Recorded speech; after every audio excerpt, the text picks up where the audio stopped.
Good morning, everyone. Today we are going to talk about the interwar period. And today our podcast guests are Taina, Luana, Luca, Arthur Tavares, and Ana Clara.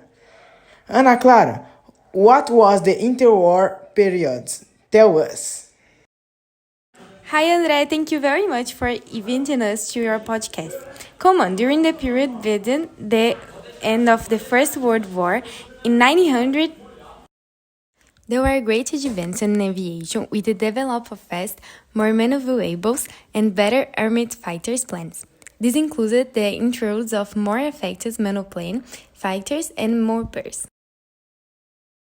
Reading communications advance, Luca knows more about the subject.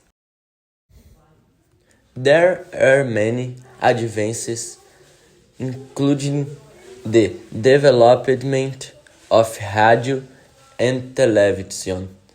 This allowed for wide dissemination of information and faster communication.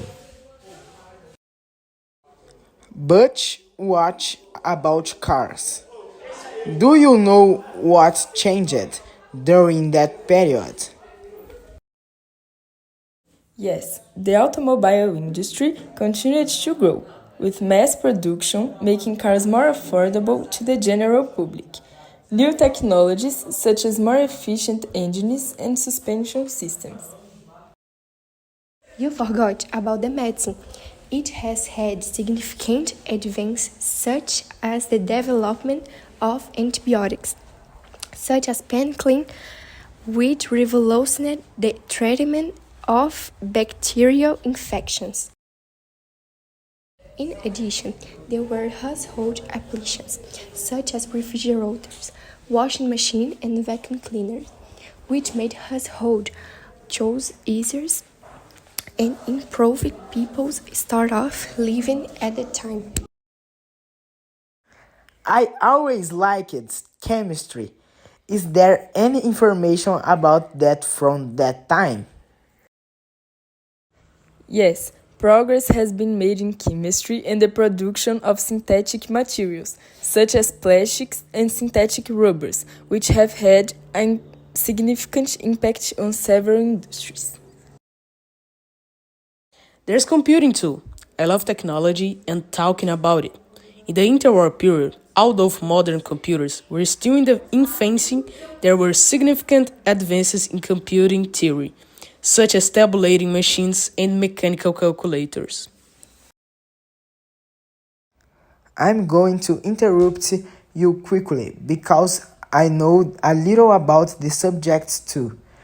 I know about tanks. After the First World War, European countries continued to develop and improve tanks, and improving their mobility, armor, and armament.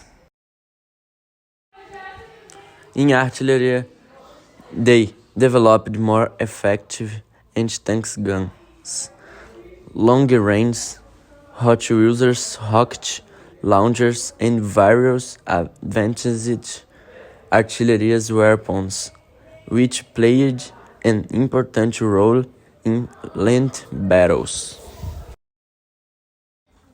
And what did they do with the marine part? Can I answer this? Yes! After World War, submarines were improved with improvements in diving abilities, speed and range, making them an even great threat to shipping lanes. Soldiers' individual equipment was also developed, such as steel helmets, bulletproof vests, and more advanced portable weapons, such as submarine guns. I also know that before World War II, Germany developed and implemented several innovative weapon technologies, some of which contributed significantly to the country's military effectiveness during the conflict. But I don't know what they were or what they were for. Well, Blitzkrieg was the German military strategy of lighting warfare, which combined rapid and coordinated attacks by land, air, and sea to break through enemy defensive lines and achieve quick victory. Panzers were the German tanks such as Panzer I, Panzer II, and later the Panzer III and Panzer IV, were developed by Blitzkrieg tactics in mind, being agile, well-armed, and capable of rapid maneuvers. And the Luftwaffe was the German Air Force, was one of the most advanced at the time with aircraft, such as the Messerschmitt Bf 109 and the Junkers Ju-87 Stuka bomber, which were crucial to the initial of the process of the Blitzkrieg. German submarines, especially the U-boot type, were highly effective in submarine warfare, attacking Allied ships and disrupting supply lines. And these technologies, combined with innovative tactics and an aggressive military strategy, gave Germany a significant initial advance during the early stage of the World War II.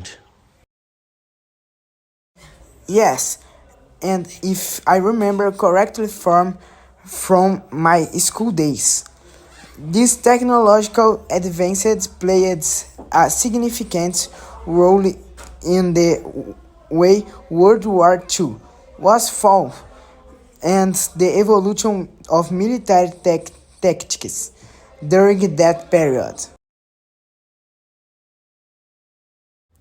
I think we talked all about technology developed between the wars, right? Yes, that's all.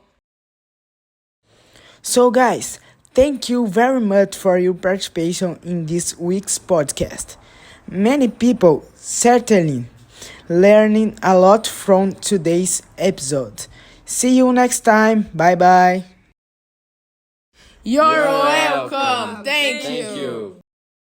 So, I want to say thank you for you, André, for giving us the opportunity of talking here in your podcast. And we also want to say thank you for our English teacher, Mauricio, for teaching us how to speak English.